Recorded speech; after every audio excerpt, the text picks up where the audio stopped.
Hello, everyone.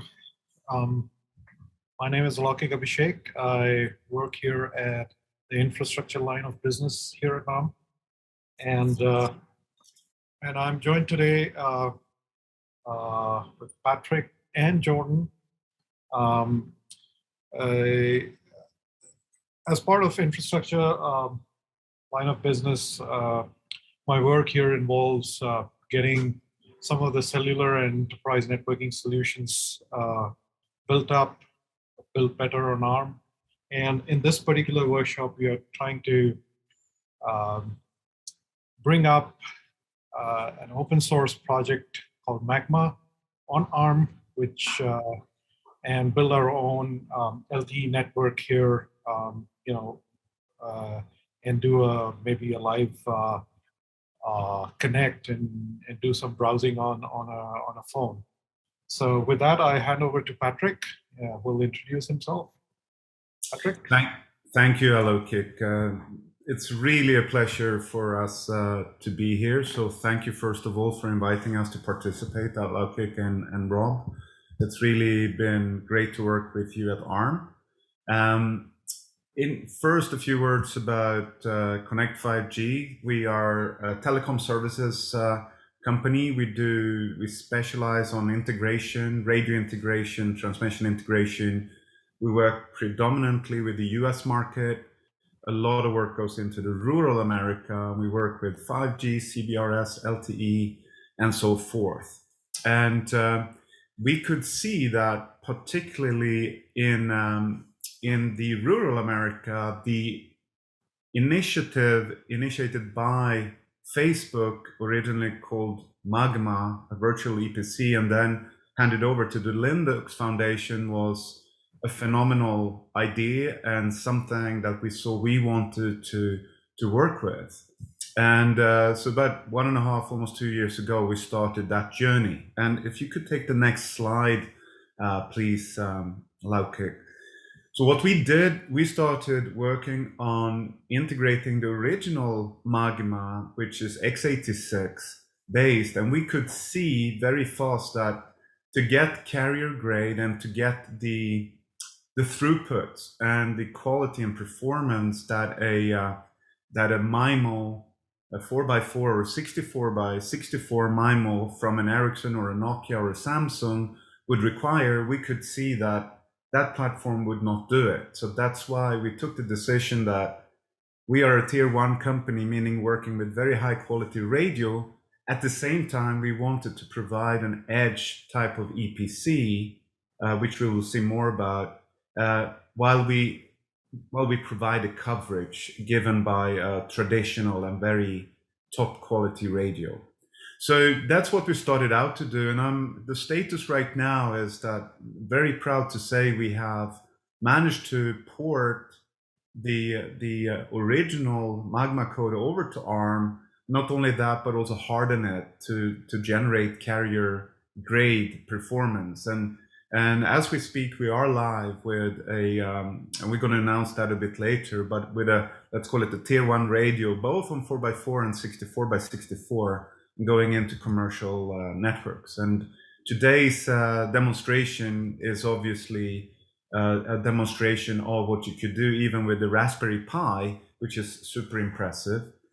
In terms of the partnership with ARM, we're very happy that we could partner with ARM on this. And in our view, the mainstream, and we hope that the mainstream Magma will go to ARM, given the quality and the performance that the ARM platform gives. I think with that, I'd like to hand back to you, Alokik, for the actual workshop. Thank you, Patrick. I would like to sort of talk a little bit about our partners who have made this workshop possible. You definitely heard about Connect 5G and their efforts in bringing Magma on ARM and also interoperating with a tier 1 radio. That is all very cool.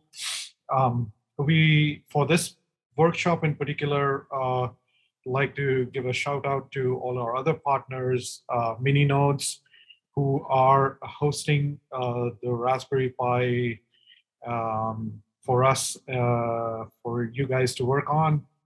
You'll be using that.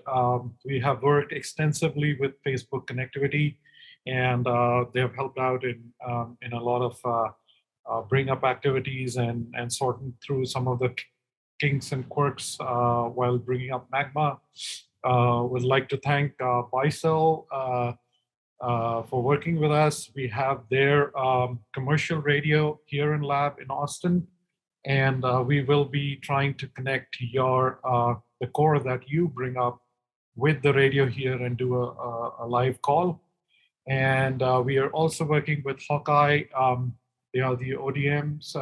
They are making the first commercially available platform which will run Magma on ARM, and you can buy it off shelf and you can use that if you're not. I mean, if you want something more beefier than Raspberry Pi. So with that, I'd like to quickly introduce the agenda. We'll do a brief walkthrough of what ARM does in the space and what Magma is, and then jump right into the workshop. We have a lot to cover during the workshop. It is a full core bring up on a Pi, so we'll not take a lot of time with the initial sort of laying out of the Magma and everything. So with that, briefly, why we think ARM is interesting in this space is because, first of all, because of our ecosystem and the diversity in which we can connect and bring platforms and partnerships to our developers.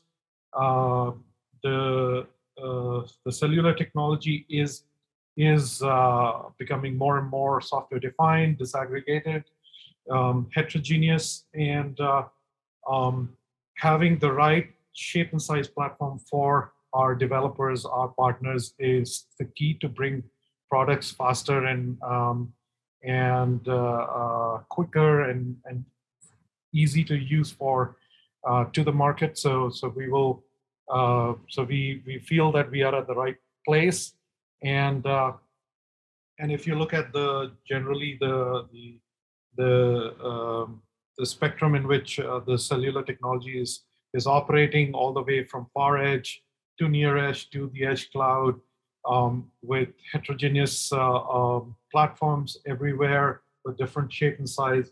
We with our Project Cassini and System Ready like effort, we are trying to make sure that the hardware that hits the market is in a shape and size that removes sort of headaches from our developers or partners who want to develop, and gives them a boost during bring up so that it operates and works seamlessly across different platforms. They don't have to worry about the nitty-gritty details of bring up and all the things. So with that, I think, we feel that with Magma, with LTE, with private LTE, we feel that, we might have an edge there, so to speak, with the platforms. And we hope that this demonstration proves that. So with that, I'll hand over to Jordan to introduce what Magma is and how it works. Jordan, over to you. Yeah, you can go to the next slide. Thanks, Alokik. So before we start, Magma, it's an open source project which was initially started by Facebook, and then the code was donated to Linux Foundation. So now Magma actually it's governed by Linux Foundation. And as Patrick mentioned before, this was the whole project is designed for x86, but we managed to port it to ARM architecture. Magma consists of several major components. One, the component which we actually worked on was called AGW, and this is the access gateway component, which sits on the far edge is designed to be distributed EPC, which sits on the far edge. So here on this picture, you can see on the LTE network where actually AGW sits. So it's next to the eNode B. And then through the backhaul, it connects the subscribers to internet for the user plane, and it connects itself to the orchestrator for the control plane. And on the image below, you can see how this connectivity goes, I mean, through the backhaul and through the interfaces, the user plane and the control plane. We can go to the next one. This is so when you get AGW, inside you also have subcomponents which are equivalent to the standard EPC or to 3GPP EPC. And inside AGW, we have the SGW and PGW, which are the components that are controlling the user plane. And then we have the MME, which is the component that is controlling the signaling plane or the application plane. And through these components, basically, we are assuring that even in case that there is a loss of connectivity to the orchestrator or to the central cloud, AGW will be able to continue to work and serve subscribers, and the subscribers who are connected in that zone where AGW sits, they will be able to establish new connection or continue their own connections. So losing one AGW will not cause you to lose the whole network. So basically, you just lose that sector which is connected to that AGW. Or losing the whole orchestrator, you don't lose the network. The network continues to operate. So it brings bigger redundancy and bigger reliability to the operators. We can go to the next slide. Here it's in very high level, the components which are part of AGW. And as I mentioned, the main controller, the main components are the access control management, the MME. And then we have the policy management, which assures that the subscribers who are connected are controlled by the proper policies. And then we have the pipeline, which actually represents the SGW and PGW. Then we have the management of the node, which is assuring that the node is up and running and the node is providing correct information to the orchestrator, to the cloud. Then we have monitoring services and telemetry services. And finally, we have the subscriber management services, which means that we keep the subscriber database on the node itself. And all of this is connecting through a control proxy to the orchestrator, which sits in the cloud. And in case there is an interoperation with the MNO, we are using Magma Federated Gateway to connect to the legacy systems. So yeah, we can go to the next slide. Now we can start we will start the hands-on. So our plan is to show you how you install AGW on a bare metal, and we choose Raspberry Pi.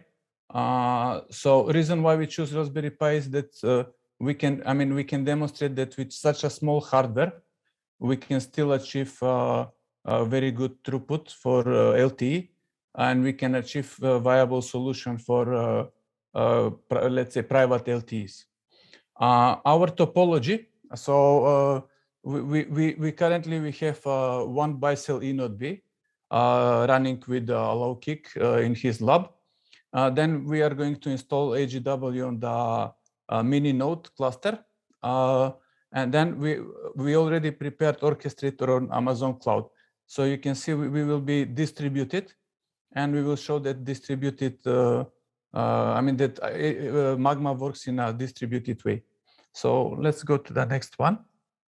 And these are the steps basically which you need to take when you're installing network from the start. So first step would be to install the orchestrator, and then to provision subscriber and the network parameters to the orchestrator. Then is to bring the AGWs, one or many, depends on the size of your network. Then you need to integrate these AGWs to the orchestrator, and then you need to integrate the eNode bits to the AGW. And then finally, you can attach your subscribers to the to the radio. For the purpose of the workshop, we have already pre-prepared certain steps because they are taking too long. So we didn't want it to spend time, but the information how this is done are easily available in the Magma developers documentation. What is not available, and it's shared with the attendants, it's how to install it on ARM, because we were forced to modify a little bit the installation procedure for ARM because of the porting. So at the moment, it's not the same installation procedure which you need to take on x86. Let's go to the next slide. Yeah, now since we are installing on Raspberry Pi, AGW requires from the device to have two network adapters. But since Raspberry Pi has only one network adapter, so basically in one of the steps, we are going to create virtual adapter, and we are going to connect the inode bit to this virtual adapter. So for AGW software for Magma, it will look like there are two adapters on the device, but actually it will be one physical. And since Raspberry Pi has one Gbps Ethernet adapter, this will be more than enough if you want to connect a bicell or any other, let's say tier 2 or tier 3 radio. Let's go to the next one. Yeah. So now for the installation, if you are installing Orchestrator, you would need to have Docker environment. So you will need to have any Linux environment. We recommend Ubuntu, and you will need to have Docker, or you can have Kubernetes installation. Docker installation is more for a testing, and it's development and testing. And then if you go in a production, we suggest you to use Kubernetes cluster, because then you will have fully redundant orchestrator. The minimum requirement for the orchestrator is 2 virtual CPUs and 4 GB of RAM. And the disk space actually depends on how much of the telemetrics you want to keep on the online. And if you want to keep bigger amount of data, or you have more nodes, then you will need bigger space. Let's move to the next one. Yeah, and then to install the orchestrator, basically, you will need to follow the steps to install first the tools, which are Git, wget, and I mean all the tools which are required to install Docker, basically. Then you are installing Docker, and then you need to fetch the from Magma, from GitHub. You need to fetch Magma, the latest code from repository, and you need to select your own branch. Depends on the version. What we are installing at the moment is version 1.6. If you are installing it for the very first time, you will need to build the containers. And after you build the containers for Orchestrator, you need to build the containers for the NMS. And NMS is the main user interface for the interaction with the Orchestrator. And once you have the Orchestrator, the components prepared, if you are doing demo or test installation, you need to set the database with demo database, which is what we did for this demo. Or if you are doing production setup, you need to set the parameters of your network and your environment in the database before you can start working with Orchestrator. Finally, you need to create users, and you need to create a network on the Orchestrator. And as I said, all these things we already did, because they take at least 1 hour and a half to be done online. So let's move to the next one. Yeah. So Jordan, I just want to add here. I believe the interactive guests, you have received your package, which has the install guide for AGW. So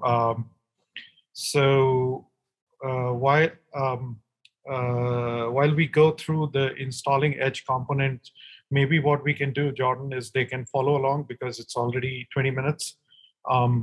They can follow along what you will do with and they can do it on their Raspberry Pi together. Will that be okay? Correct. So I will now start sharing my terminal screen, and then I will go. Before that, Jordan, I just want to bring up something for everybody. So, as you should have received, I mean, you got a package with an install guide. You should have received the instructions.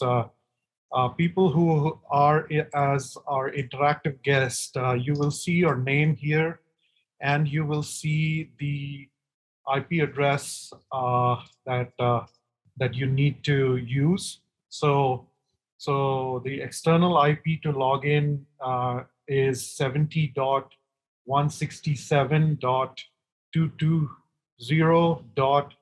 The last three digit besides your name, if you can make a note of that. And the other IP that you need to just make a note of is the Ethernet IP. As Jordan mentioned, we have to create a virtual interface for the S1 connection. So just make a note of 10.0.99, and the last three digit is the same as your external IP. So if you could please make a note of this. I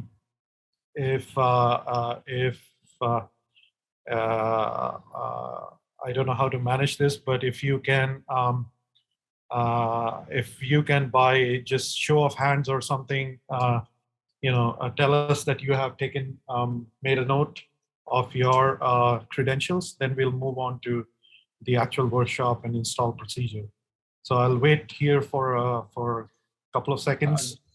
I think in the interest of time, it's probably easiest just to move on. If anybody does need their IP address details, send a chat through and I will provide it to you.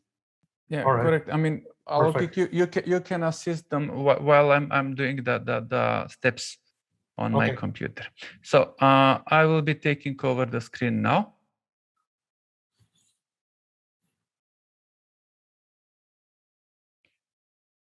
So I hope you can see my screen.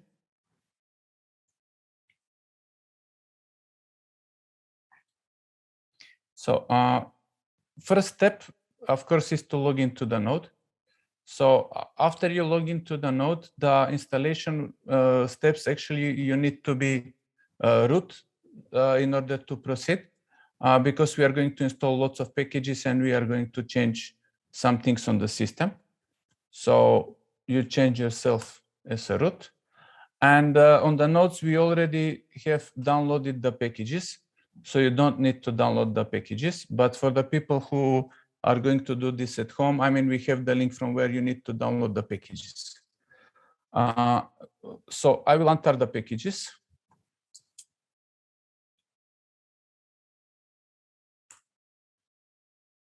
And for some nodes, they might be already entered. So after you enter, you will have the Magma v1.6 folder. So inside the folder, we have several folders.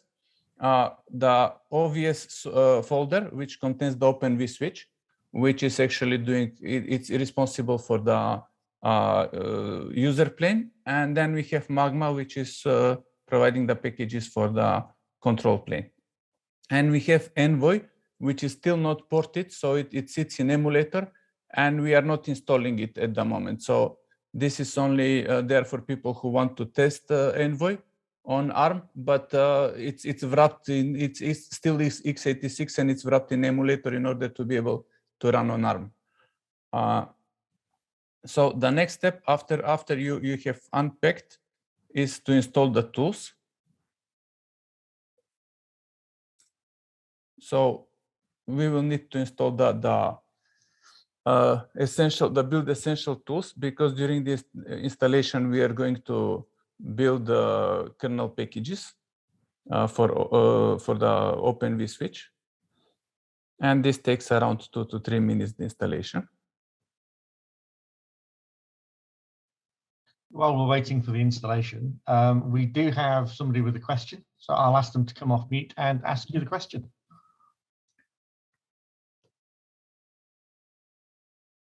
Yeah, go ahead. I mean, we have a couple of minutes.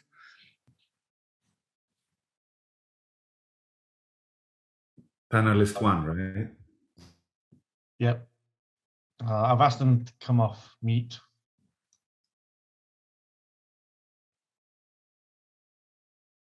So they're struggling to come off mute, but they've put the question in chat. So in which release ARM will be officially supported by Magma project? So we are working with the Linux Foundation and Magma team to officially support Magma in the mainline. It's going through phases because not only the release has to be made available, but the complete CI/CD pipeline needs to be also tuned to support ARM. So in steps, we are going to make available AWS AMIs, packages that you can install by yourself, which will work either on Pi or Hawkeye. So these will be made available through us, through unofficial channel while we work with the Magma team to get it supported. The target is either 1.7 or 1.8, in which we will get fully integrated with Magma.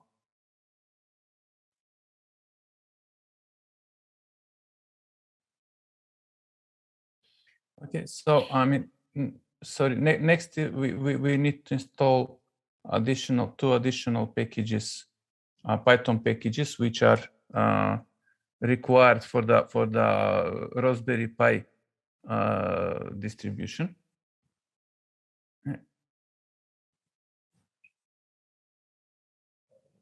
So after we did this step, next step is to create the virtual interface. So to create the virtual interface, I will just copy paste the whole string and explain what's happening. So we are creating a file in the interfaces called ETH1, and in this file we are telling the operating system that we want to create ETH1 interface, which is linked to ETH0, and we are giving him MAC address. So the users who are doing this, you also need to change your MAC address here. So just change the last digit to something else from FB. And then we are telling that we want this interface to be make VLAN into bridge mode. So basically we created a bridge, and then we need to, I've just copy pasted too fast. We need to put the IP address, we need to put the IP address which you received. So I will need to change the IP address here for my node.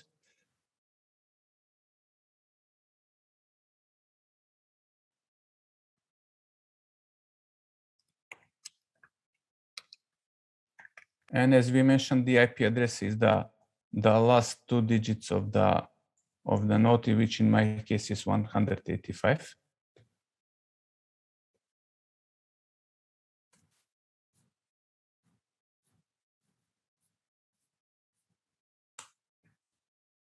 Okay, so once we have created the interface, we can test the interface by bringing it up. So I will bring the interface up and then use IP link to see if the interface is up. So I see the interface here created. And then I can see even if I have the proper IP address. And then I will ping our gateway just to test, and we are ready. So I'm able to ping the gateway. So our interface is up and running and it's ready. Yeah. Can we briefly pause here, Jordan? Mm-hmm. I will quickly share back the IP addresses. There are a few questions that people have. So just for a brief moment, there are a few questions around around login, and so if for GUI, if you are not able to access 136, can you try 157? Yeah, I tried 157. It's better, and it's still some response, but it still say take too long to respond, then say cannot be reached. Okay.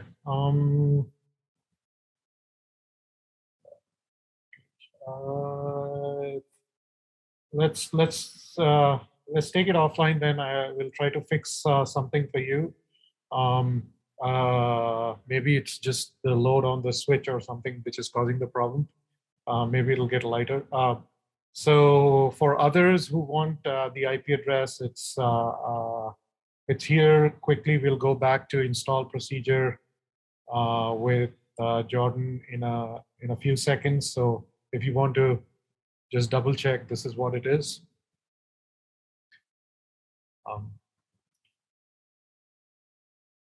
Jordan, can you? You're free to take back control. I'm taking back the control.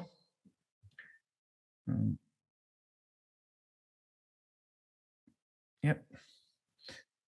Okay. So now that we managed to create the virtual interface, next thing is to create the user.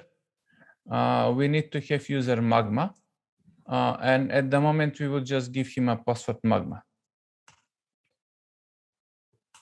Feel free to give whatever password you want, and so on and so on. Yep. Now we have the user. So next thing is to allow this user to sudo. So we are allowing him to sudo, and we want the user to be able to change to root without additional password being asked. And now the user is ready. So after this, one of the last steps which we need to do before we start the real installation is to assure that we have proper kernel running with what we are actually having as a kernel being registered on the node. So at the moment, for me, I see that the kernel which is registered for the boot is 5.4.0-1028. So then I will check that this is the same, and it's not. And if it is not, I would need to reboot the device, because if we continue installation without rebooting the device, we are going to install the additional the extra kernel modules on a wrong version, basically. So this is why we will need to, and I will reboot the device.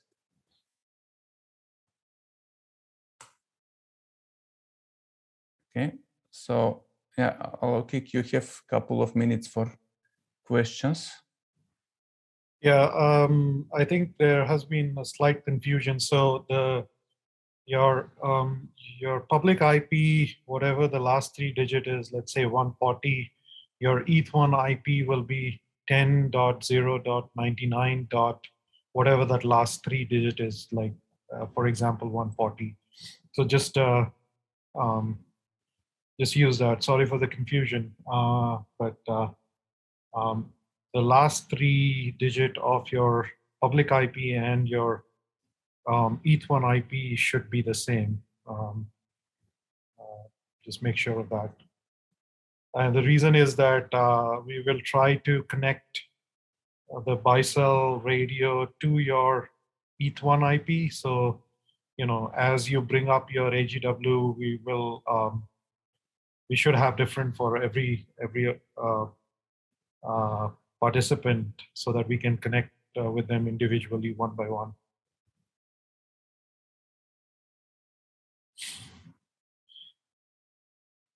Okay, so now we are on the correct version of the kernel. So we are on 1044. We can, which means that we can continue the installation. So I will move to the folder which we already unpacked. And then first step would be for me to install the Open vSwitch packages. And this installation takes around 7 minutes. So yeah, I mean, we can go for questions as well. Yeah, for the participants, if you have any question, please just unmute yourself and ask a question. You know, we will try to help slightly as we showed in the picture. It's a slightly laid out topology with things sitting here in Austin and Phoenix and AWS. So you know, we'll try to help best we can.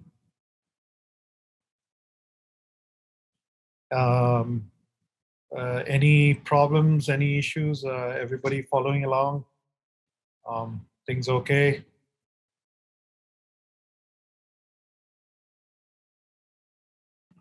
All good so far. Good. Yeah, I've never done a virtual workshop. This is new. So, but we'll take what we get. Yeah, and while we are installing Open vSwitch, so in the OVS folder you have 3 pre-compiled versions of OVS. One is for Raspberry Pi, one is for generic kernel, and the last one is for AWS. So this means that you can also do the same installation on Amazon Cloud by using the ARM instance, which is running Ubuntu 20.04.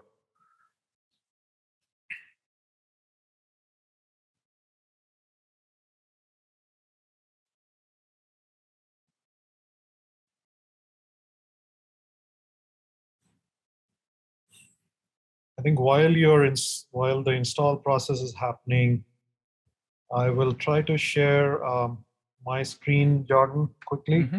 Yeah, go ahead. And maybe give an idea about some of the, while you guys are installing or waiting, give an idea about how the orchestrator controls look like, just to give you a feel when you're trying to do it on your own. So basically, the first step is to create your network. So in this, there is a create network tab, and you will be sort of, you can create a network, give an ID name, and you will be asked for certain details about EPC and WAN, etc. I've created one for our workshop. After you have created your network, basically you'll come to the screen, and we will be going through the process of adding, as and when your AGW comes up, we will be adding your AGW into this network, and we will then connect your AGW to the bi-cell radio. So basically, as an example, we have one Hawkeye board in our lab, which we have already added to this network. So as part of the addition, there are fields that you need to configure. So once everything is working in your AGW, the final step is to give us the challenge key and the hardware UUID. Add that to this, create a new AGW here with your credentials, the AGW's credentials, and add it up, and create one here for for your to see if we can connect.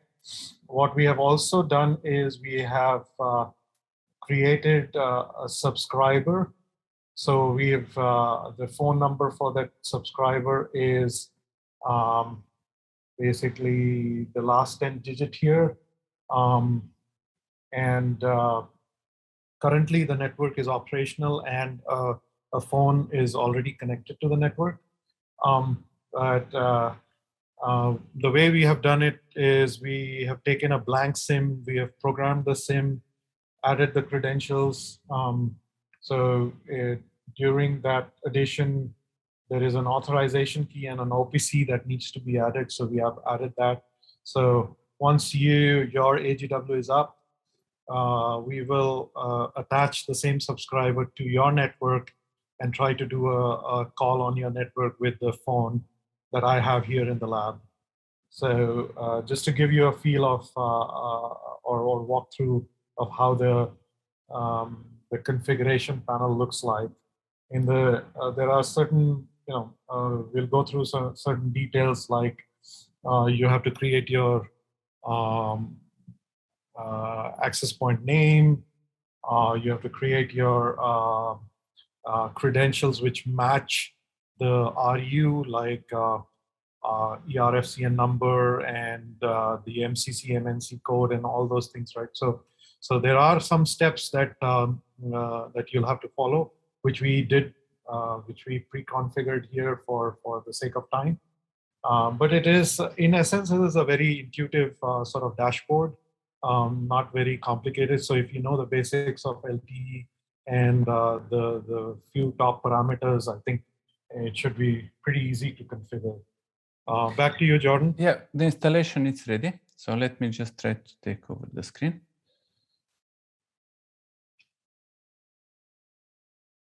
Yep, and I see the screen now back to me. So yeah, we finished the installation of OVS, of Open vSwitch. And after the installation, we will need, before we install Magma, we will need to download one of the packages which is not in the Ubuntu repository. However, on the pre-provision nodes, this step is already prepared. So you just need to make sure that that the package exists, which is called TD agent.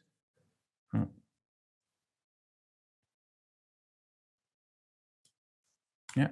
So I already have the package here. So once we have assured that step, we have another 7 minutes now to install Magma. So I'll start the installation of Magma. And for the people who had problems to activate, to bring the interfaces up, make sure that you have different different MAC address from what we have provided in the document. So you need to put your own MAC address, invent one by changing a couple of numbers basically, and make sure that you have installed the tools before. Because some of the tools required, especially to manage the interfaces, are not available in the Magma, in the Ubuntu out-of-box installation.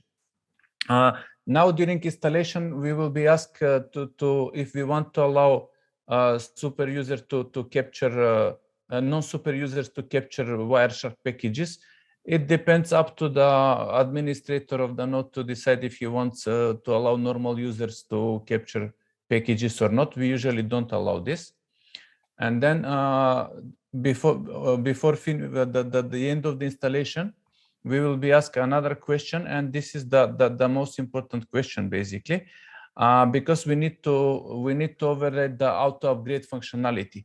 If we don't override the auto upgrade functionality, what will happen is that Ubuntu will automatically upgrade the kernel version, but it will not compile the Open vSwitch modules. So on the next kernel, on the next automatic kernel upgrade, basically your installation will be broken. So you will need to, at that moment, to uninstall Open vSwitch, uninstall Magma, reinstall Open vSwitch, and reinstall Magma again. Your configuration will not be lost. Your keys are not going to be lost, but you will need to reinstall the packages again, basically. Yeah. So I mean, this will take 4 or 5 minutes. So I'll kick. You can take. Yes, so David, were you able to get your interface up? I see you have some problems.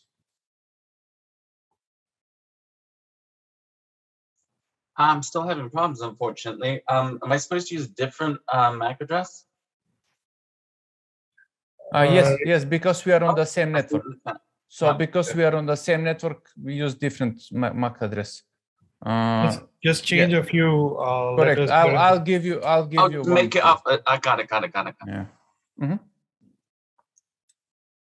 Okay, so while we're waiting for installations, we've got a couple of questions coming in. So the first one is a Raspberry Pi 4 enough to provide approximately 600 Mbps throughput with OVS? Did you measure the performance? Yes, we measured the performance, so it is enough to provide. Basically, you will run. What will happen is in this type of installation, you will have router on stick, which means that the packages will come through the same interface and get out from the same interface, which gives you the throughput. If this is 1 GPP interface, it gives you the maximal throughput of 500. So this is enough to run a single sector, basically. Great. Another question coming in from Grav is, after the session is over, will our Magma AGWs and EPCs still work without the buy sell? I guess no. Is there a way we can connect our Magma EPC to an existing carrier cell? No, we've gone through hoops to get the BiCell connected with the mini node cluster. So the short answer is no. But there are, if you want to create one at home, it's you can use SDR, software defined radio. I think the one that we have used is a USRP B210. So you can use an SDR at home, create an OAI, which is an open source again eNode B, and connect it to Magma. On the forum, there are a few articles on how you can do that, but yeah, if you want to do it completely at your home, you need to buy a software-defined radio or an RU. Yeah, and now we are to the place where it asks us the question about the upgrade. So we will answer that yes, we want to override the package. And we can continue. Yeah, also, I mean, if you don't have SDR and you really want to try, you can use OpenAI interface simulator. It will be a little bit trickier to install it. You will need to install it on x86 hardware. But after you have installed it and set it up, then you can connect the simulator to your AGW.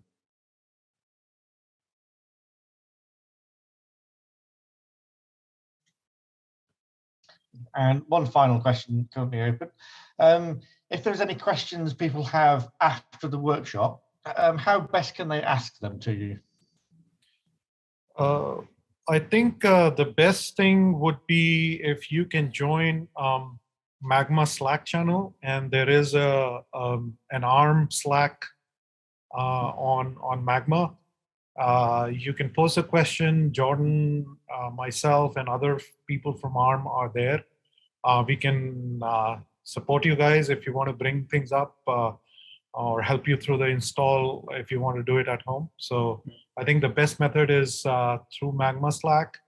And the channel is called Project ARM Support. So yeah, you can connect to Project ARM Support channel, and whatever you ask over there, we will be there to help.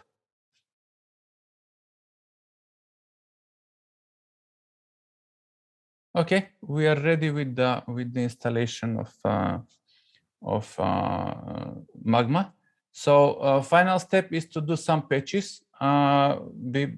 So we need to do some patches for the fixes which were, and for compatibility, which were not part of the packages when they were compiled and prepared. So first we will need to downgrade H2 because Magma requires earlier version of H2 and version 4 is not compatible with version 3.2. So we will remove version 4, we will install 3.2. And the next patch would be to patch one of the Magma modules. So we need to download the proper version of the module. And then there is the second file.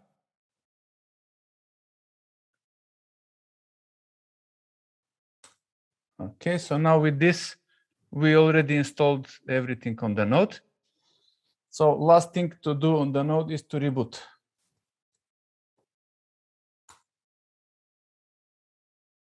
And after reboot, we are going to verify the installation and then finally try to connect it to the orchestrator and try to connect it to the BICEL.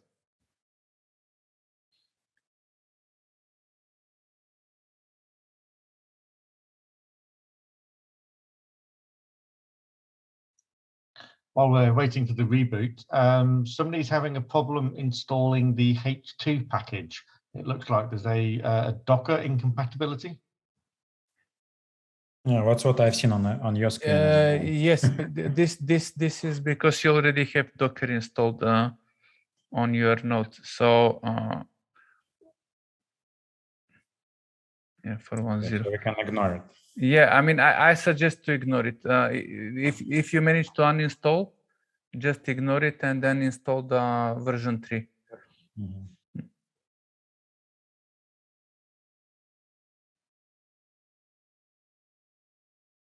And our node seems to be up.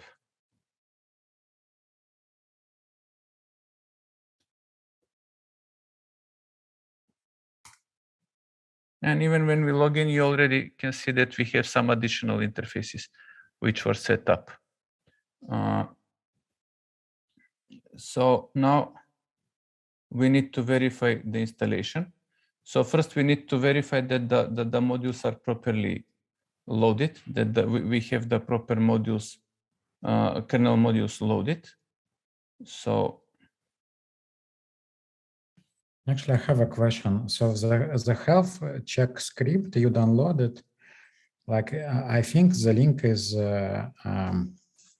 not full in the document. So maybe you can copy paste it into the chat, because I get the 4.4 file not found from GitHub. It's like, the patch, correct? yeah. I'll paste. I mean, as you have seen, I've just downloaded. So let me just paste. Hopefully it's not.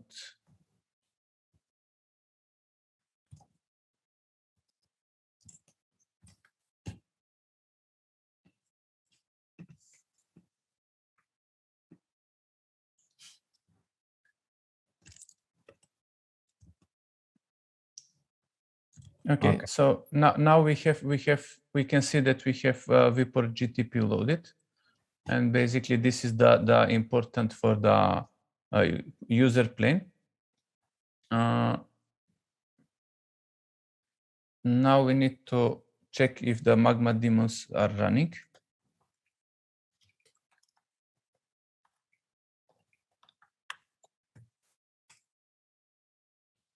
So we have daemons running. There are lots of errors because they are still not integrated, but we see them active.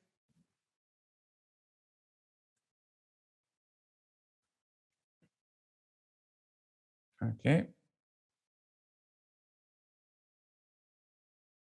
Okay, so next thing would be to start the integration with the orchestrator. So to integrate with the orchestrator, you would need to download the root certificate from the orchestrator. And this root certificate is used to create a key for each AGW separately. Because we have set up the orchestrator on Amazon Cloud, you will not be able to download without the Amazon certificate. So for the participants, we already shared the key in your documents. So what you need to do is you will need to manually create the key. So I will do the same here.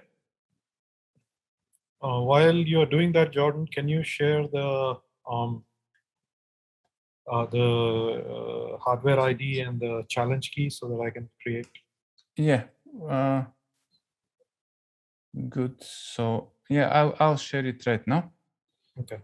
So yeah. So we can get the challenge key and the hardware ID. Let me put, where shall I put this in the chat? Yeah, so for everyone who reaches this stage, if you can send your hardware ID and the challenge key on the chat so that I can start adding those to the network.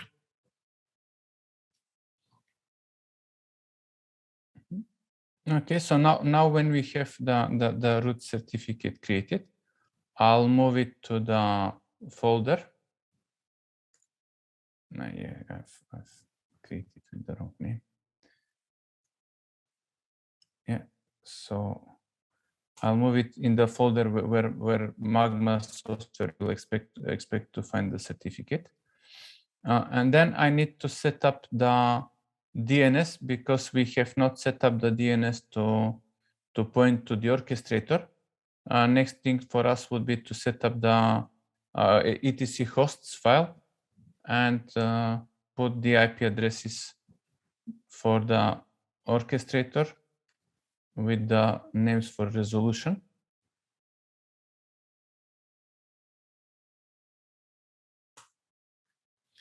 Okay, so after this step, Alokik, you can take and show how this is configured on the orchestrator before I restart and connect. Yeah, where did you share it, Jordan? It's on the, yeah, it already passed through the chat, so I'm sharing it again.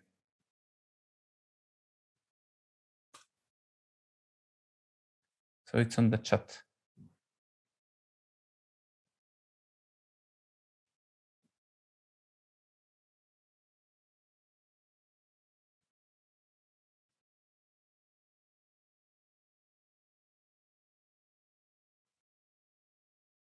Okay. Let me share my screen.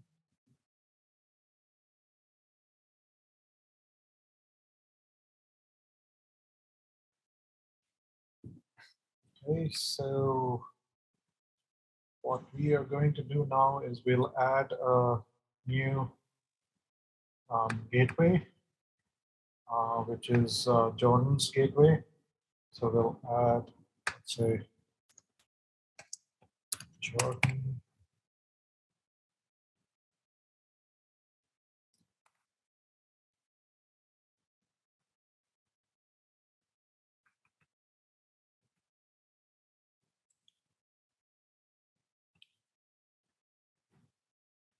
Got the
Yeah, all small caps in the gateway name and the gateway ID, and return back the dash in the ID.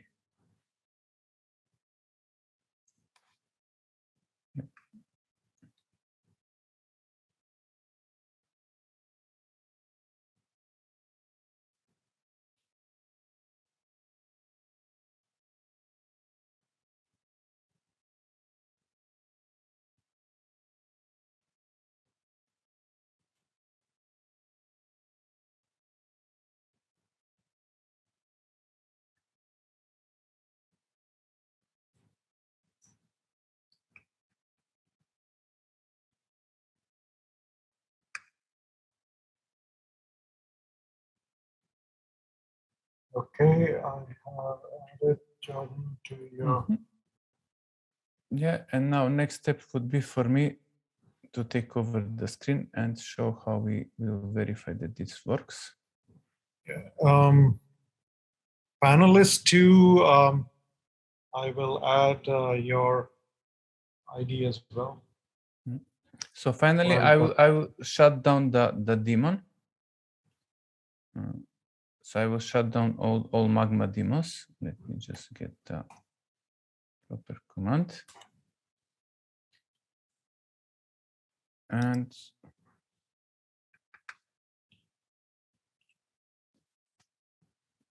once they are down, I will just bring up the Magma D service, which is actually the main service that brings all other services up.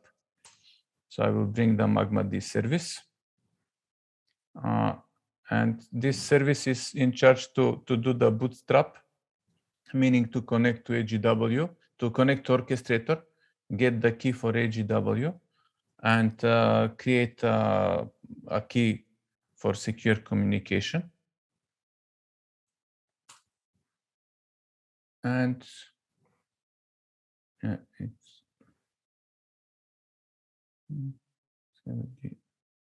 So we can check all other services. They're all active. And finally, Magma gives you a very nice tool, which is AGW Health CLI. So this tool is going to run the basic health of the node, basic health check of the node. And if everything is fine, the tool will report that we are connected to the orchestrator and that the daemons are up and running.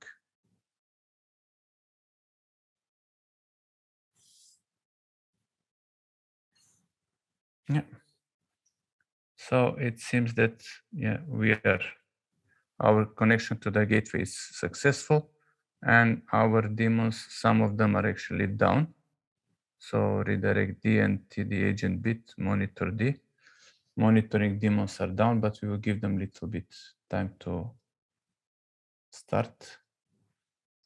Panelist 2, if you can do the health check, I've added you to the orchestrator as well. You should see your health check pass.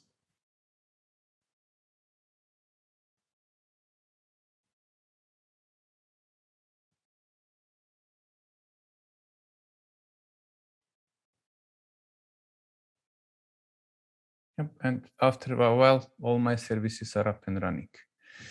So now back to you, Alokik, to show the integration with Bicel. Okay. My question to panelist 2, do you see your health check going through? I just added yours.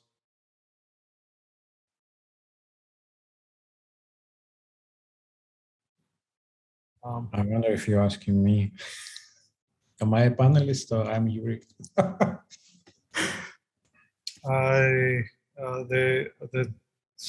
It doesn't have a name.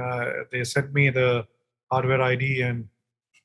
Yeah. Oh, I thought I have a name. I apologize. Okay, because I see my name in the Zoom settings, but yeah, apparently it's not. Okay, cool.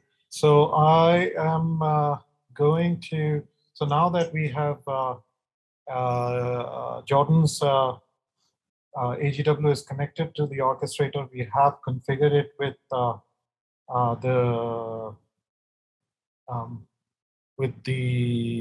AGW. It's working. What I'm going to do now is I'm going to first try and ping his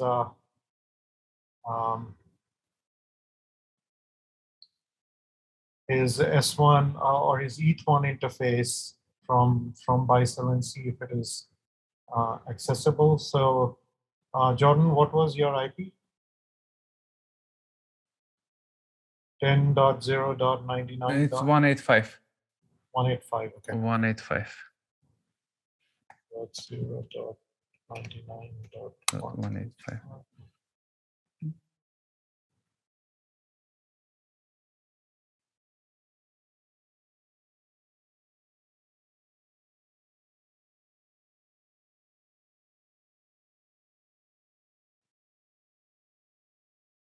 No, I'm not able to get to you. So let me.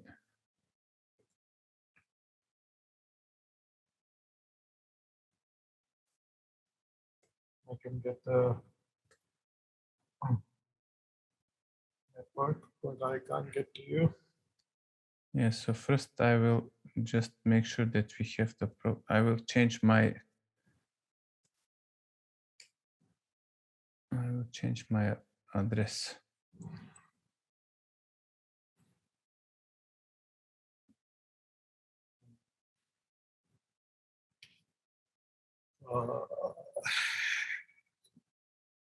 I can try connecting.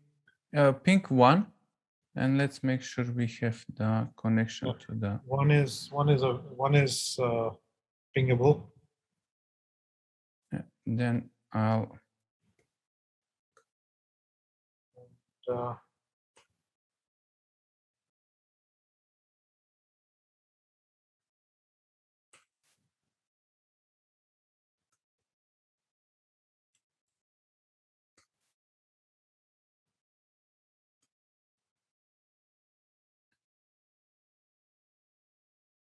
Yeah, can you try to ping now? 185. 185, correct. So I can pin 1.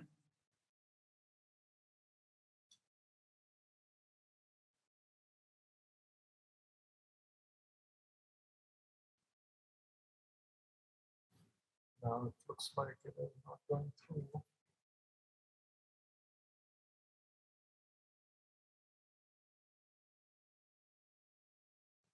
Can you ping one of the other, which we set up before? I think the MAC addresses or something is clashing. Somebody is. I've changed my MAC address now. So yeah. Excuse me, what did you put in a hosts file? Like which IP? Is it localhost or which one was that? Like to look up controller records. I guess it should be Yeah, we set up on the file, on the host file, we set up the IP address of the orchestrator. And so, what's the IP address? Yeah. We need to share it with the others. I think we forgot to share it in the beginning. Let me just find it. And I will put it in the chat. Yeah, it was like XXX. Yeah. But I mean, it's not this we need to share because we just installed new one for this demo. Oh, I see. Okay. So yeah, I'm sharing the IP address. That we are running out of time. We're coming towards the end of the session. So yeah, I mean, Alkik, maybe you can integrate to show the integration with your node over there directly. Yeah. So instead of seems like there is some connection problem with the mini node cluster there. But what typically happens is when you on the Bicel, basically all you need to do is a very simple connection, a configuration. So on the Bicel, that's the radio unit. You just have to point it to the IP address of the AGW. In this case, it says MME. So all you have to do is you add. So let's say if we had 10, it's a bit slow.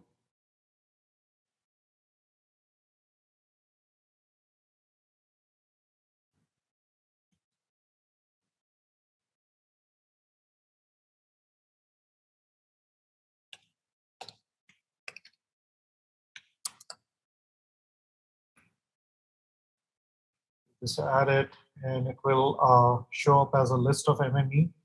I already have a configured MME in this network, and what typically happens is when the MME and the RU is connected properly, it will show on the basic info for of Bicel as connected. And what I'm going to do now is try and use my phone to connect to the radio.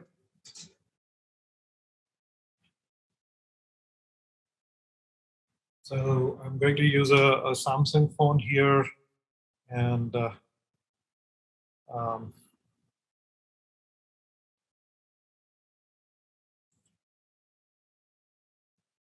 it's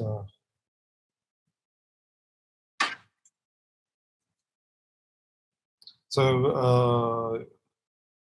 since the MME and the status shows connected, I have booted the phone. It already found the network.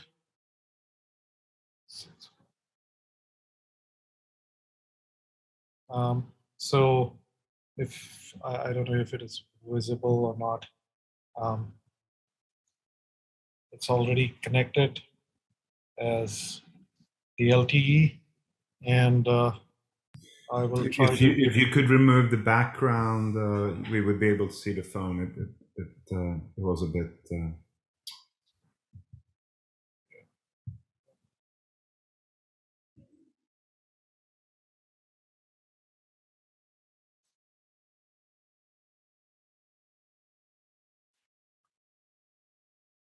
Now it should work.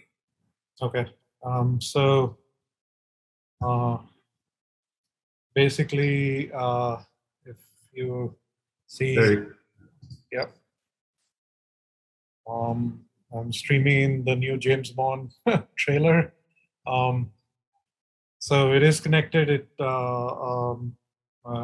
logged into the device. The thing to just to make sure that we are on the real network and not on AT&T.